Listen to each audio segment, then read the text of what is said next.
and I'm the executive director here at the Quincy Museum. And boy, am I glad to see somebody in the museum today. It seems like forever since we've been open. As we go through this, guys, we're going to go through the bottom floor today. We'll do some future tours later. But if you have questions, put them in the comments, and I will throw them out there for Barb. All right. All right. Well, we're going to start in the parlor, which is where we usually start our tours, rather. Now, this is something new this year. We're displaying some of the clothing from our collections, which is really kind of cool. These are dresses that are from our collections. The one over there, the mauve one that she's going to get to in just a minute, is a wedding dress. It is just really gorgeous. It's mauve silk. But the mansion itself was built in 1891. If you note the embroidery on the bottom of that one, it's just gorgeous. Very cool. The mansion itself was built in 1891 by Richard Newcomb, and he lived here with his family. He had 3 daughters and a son, and they lived in this house until the early 1900s. Mr. Newcomb unfortunately passed away, and then his daughter, who married John Stillwell, moved in, and she raised 3 boys in the house. Mr. Newcomb was one of several millionaires in Quincy around the turn of the century. And so if you know anything about the mindset at that time frame, they were really into, if you've got it, flaunt it. And so they had the best of everything, and they liked to show it off. And so the house really reflects that. So there's fancy woods. The wood in this room, which is the parlor, the fanciest room in the house, is mahogany. And the symbolism over this fireplace, do you have anything? Well, the carving is called egg and dart. If you look right over the fireplace, that carving that you see there, the lowest gallery of carving is called egg and dart. Mm-hmm. And it just happened to be popular at the time. There are 13 fireplaces scattered through the house. You can't see them all, but there are 13, and they are all different. All right. So then you come in through the entrance, and if you're coming to visit us, you would be greeted at our front desk. Of course, after you come in through our gorgeous, great big front door. And our tour guide will tell you that where our elevator is today used to be a great big huge coat closet with a bathroom. So if you were a guest here, you would come in and you would drop off your hat and your coat as you were greeted, and you could even wash up a little bit. And after that, our gorgeous stairs. I'm going to come out here so we can see the stairs a little better. It's like the Titanic, you guys. It's my favorite spot in Quincy. Lots of photographs on these big stairs. The stairs have been really popular. The Stillwell family lived here until the 1930s. And after Mr. Stillwell passed away, Mrs. Stillwell lived here alone for a little while, and then she offered the home to the city of Quincy for use of the library. The city of Quincy, it being the Great Depression, they turned her down. But Quincy College took them up on the deal, and they used the house as a dormitory off and on for about 40 years. And those stairs are very, very popular for student pictures. So if you look back in a whole lot of old Quincy yearbooks, you'll see a lot of students, both male and female at different times, peeking over those stairs. And it's still popular as a location for wedding pictures. We do weddings here, and oh gosh, we actually also do prom pictures in here. And so a lot of people like to have their picture taken on those stairs.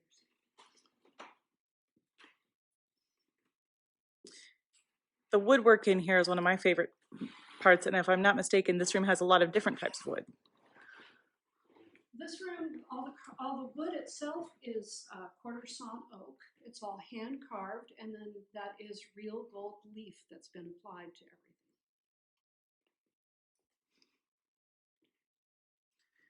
In this corner, people will recognize as the tallest Christmas tree at Christmas time.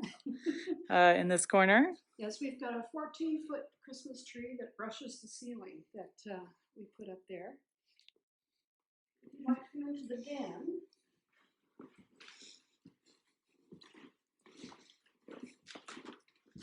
The den is the man of the house's room. And so you have a completely different feeling here. You have a real masculine feel to this room. The woodwork in here again is quarter sawn oak.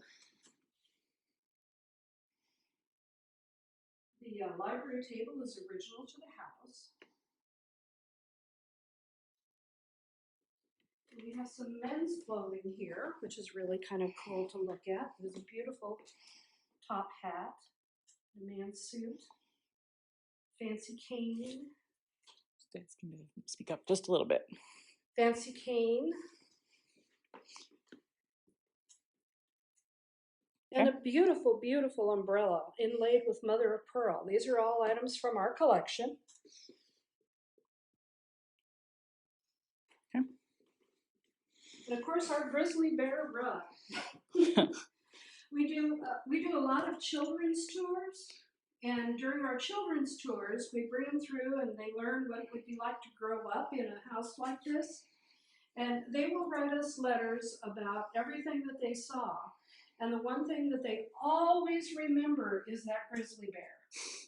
They may not remember anything else that they saw in the building, but they will always remember that grizzly bear. Very nice. And this is Mr. Stillwell. This is Mr. Stillwell. He watches over us. Mr. Stillwell was the president of the Electric Wheel Company, which everybody now knows as Titan Wheel. Okay.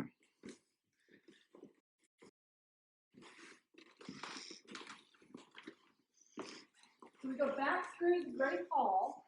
All of the rooms on the first floor are arranged around the Great Hall so that you could access any of the rooms from the Great Hall. Our clock. I like the story of the clock, so I made her stop to tell the story of the clock. Our clock, we call it our movie star clock. If you have ever watched Alfred Hitchcock movies, this clock stars in The Man Who Knew Too Much, which is a Jimmy Stewart movie that was directed by Alfred Hitchcock. It's hard to say Hitchcock clock. Yes. They use the clock, the face on it, they focus on it several times during the movie as a time passage device. It came to Quincy with a couple who purchased it on the East Coast. They bought it for their home, only to discover that it was too large for their home when they got it back here. Oh no. And so they were kind enough to loan it to us, and eventually we purchased it from the family. And we love this clock, and it is just gorgeous. The chime is loud and beautiful, and you can hear it all the way up to the third floor when it rings.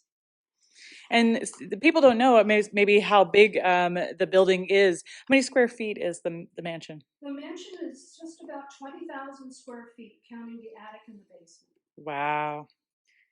Okay, but I don't want to dust it. No, you don't. Go ahead. If anyone has questions as we're going along, please do stop and ask us. We will We will try to do our best to answer those. You want to go into the Sure. library? Absolutely. Okay, we'll stop in the library.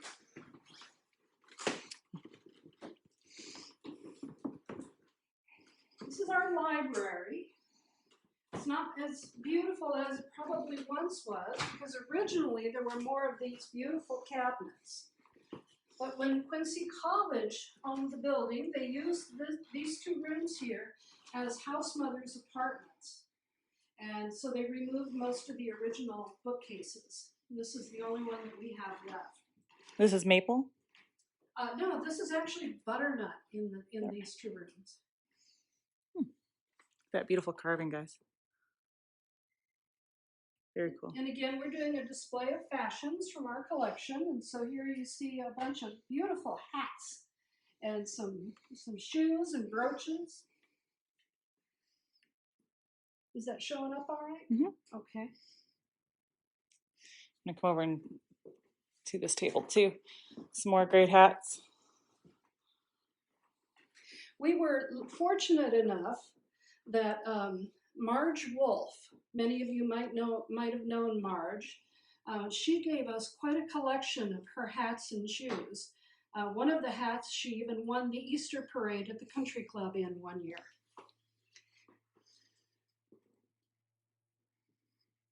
And gorgeous lead glass windows throughout. And another location that a Christmas tree always sits. In the Christmas time, it may be my favorite time at the mansion. Every year is decked out by local florists and designers, and quite lovely. In this room with the round windows, these are actually curved, what's my term? I'm sorry. These are actually curved sash windows. They actually go up and down in their tracks. Oh. Or they did until we sealed them shut for security purposes. But they actually have sash weights and chains in them so that they slid up and down in their casings. I've talked to several architects and builders who have told me they wouldn't even try to do something like that with curved glass. On this side, we have the parlor. You had the gentleman's room on the other side. This is the ladies' room. So this room has a completely different feel. The wood in here again is butternut. The fireplace around is pink dolomite. And it faces the east side. So on a morning when we have the sun, this side has the most beautiful morning sunlight coming through those stained glass windows. It is just gorgeous. And again, there's some dresses from our collection. Those are from the 20s and the 30s.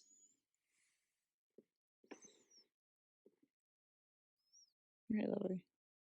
If you guys have questions as we're going through, please do ask. I like that pink fireplace. It's lovely. And you said how many fireplaces again? 13. 13. Golly. All right, good. All right. And here we have Mr. Newcomb. He watches over us on this side of the building. When we go through this hallway, this is probably the best way to get around to the dining room.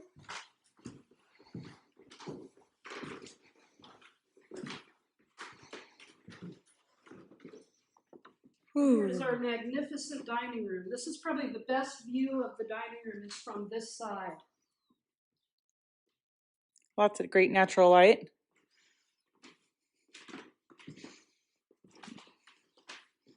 The dining room, decorated the way you see it, was done by the Stillwells in the 1920s. They added this beautiful hand-painted frieze work that's up above. That's all hand-painted on canvas and then applied to the walls. It goes up into the ceiling. Can you guys see that? And then the ceiling beams are painted to match the frieze work. You see the flowers and the leaves match it. And that goes all the way around the outside of the room. What they were going for in the 1920s was a time of big historical revivalism. And so what they were going for in here was sort of a medieval castle dining room. And so they added the frieze work up there with it. It's got sort of a medieval kind of a theme to it. Ladies are all wearing long dresses and the gentlemen are wearing stockings and short gowns. We're asked, where is the marble from? The stone in here is actually Mexican onyx. And was brought in also in the 30s? This is actually original to the house from the 1890s. Wow. But one of the cool things that a lot of people don't get to see, if you'll want to focus right here, the table and the chairs are original to the house. So if you see the table, it's painted to match the frieze work. Wow, I've never seen that. I've been here lots of times. Very cool. And if you look at the front of the chair, oh, look, the chairs match. The chairs are also painted. And if you look at the style of the chair, it is very much like a medieval type or a Renaissance type chair. Wow.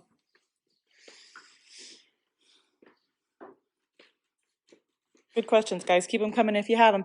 And again, we're in a probably quarter sawn oak in this room. This is quarter sawn oak. And now we're going to get a little bit of backlight here, but I do want to show these awesome windows because they are really pretty. And this looks out onto the yard, of course, where Folklife Festival happens every year. We are still working on that, but hope to have an update for the Fall Folklife Festival eventually. Now those two fabric panels that are on the far side of the wall, those are two pieces of the original drapes that hung on these windows on the east side here. As you can tell, they weren't afraid of mixing patterns. And the chandelier also original? No, unfortunately it's not. When the college had the house, a lot of the original chandeliers disappeared. Mary Griffith was telling us that this was once a convent as well. I guess you could call it a convent. The School Sisters of Notre Dame lived here for quite a while. They lived here from about the, sometime in the 70s until the 80s. They were the last residents of the house. I see. Cool. I'll have you follow me into the kitchen this time since I'm on this side.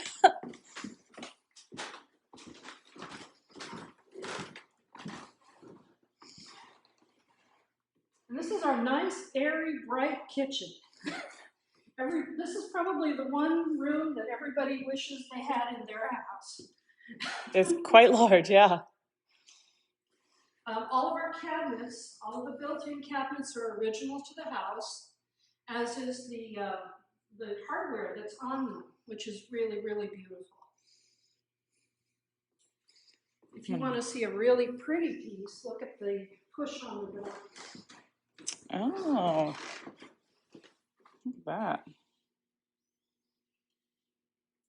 I think that's what's great about Quincy Museum is there are details around every corner, and you can come here 100 times and you probably won't see them all. I'm going to show you those door pulls up close, or those drawer pulls rather. Isn't that cool?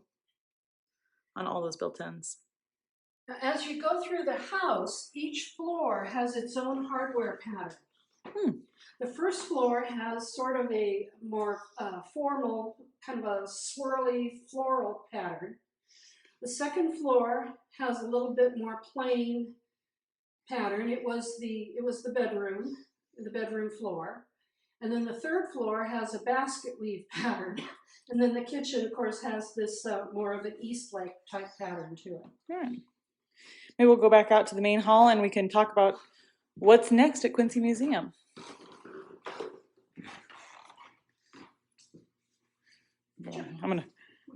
I always want to end and begin at the staircase. It's just true. You can go around through this way. This was the servants' entryway through from the kitchen to the Great Hall.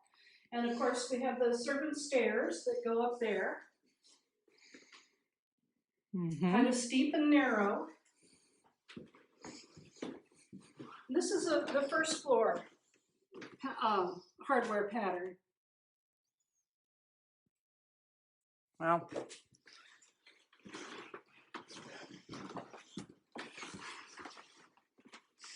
So, maybe can you tell us a little about what will happen as phased reopening happens and people can get come and see the breadth of the museum themselves? Well, as phase 3 opens, you'll be able to come back and you'll be able to take a guided tour of the first floor with one of our tour guides. Then the second and the third floor will also be open, and those are usually self-guided tours. On the second floor, we have exhibits on Quincy history. So this year we have a brand new exhibit featuring Quincy media. And so there are exhibits featuring Quincy's newspapers, radio, and television stations and programming. There is an exhibit carried over from last year on Quincy's, oh gosh, it's got all kinds of really cool plaster and plastic pieces made at the J.H. Miller Manufacturing Company here in town. There's displays on stove manufacturers and different things like that. Up on our third floor is mostly for children, but adults really seem to enjoy it too. There's dinosaurs, Native Americans, and local wildlife.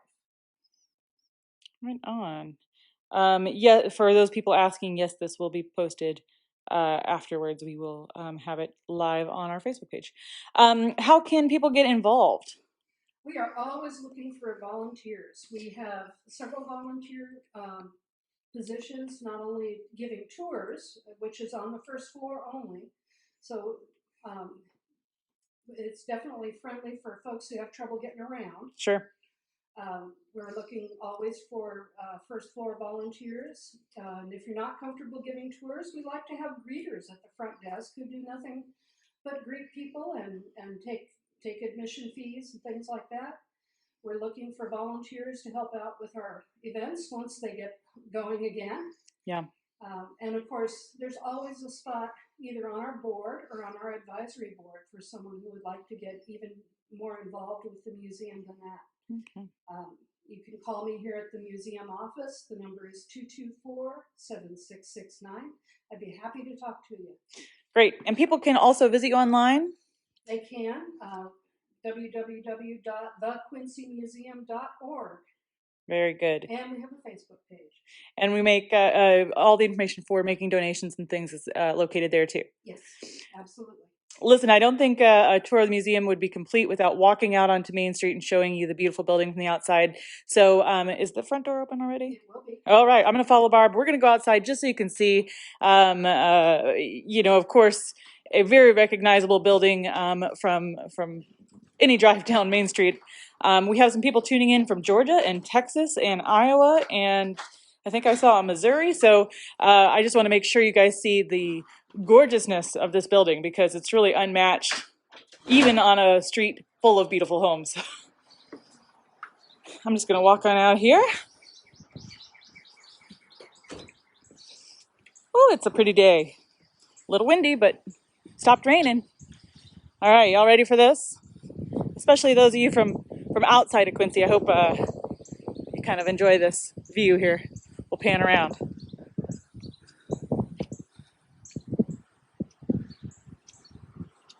I got to keep backing up. I can't get it all in the frame. That's the problem we have too. It's no wonder this is a, we got Springfield, Illinois. Hello. You're almost there. We're almost there. I'm going to go all the way to the sidewalk backwards, everybody. I'll keep you from falling. All right. She's going to keep me. And let's remind people, 20,000 square feet. Built in what year? 1891. 1891. The stone is Berrien limestone. It was brought down the rivers from Ohio, believe it or not. All the green that you see on that is copper. It has copper scuppers and flashing on it. And the style of the building is?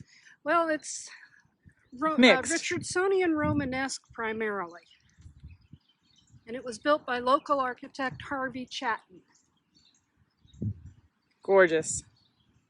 As you go around, if you happen to come by and we're not here and you want to wander around outside, be sure you look at the columns. Each one of them is different, the carving on them, all the way around. Wow.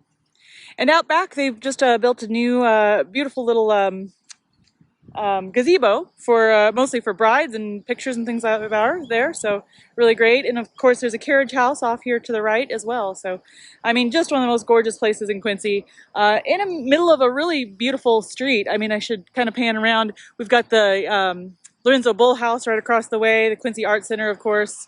And some gorgeous architecture. If you're stuck inside right now, you can do it's a really nice walk or drive down Main Street looking at all these beautiful places, but really the jewel of Main Street has got to be 1601 Main right here at the Quincy Museum.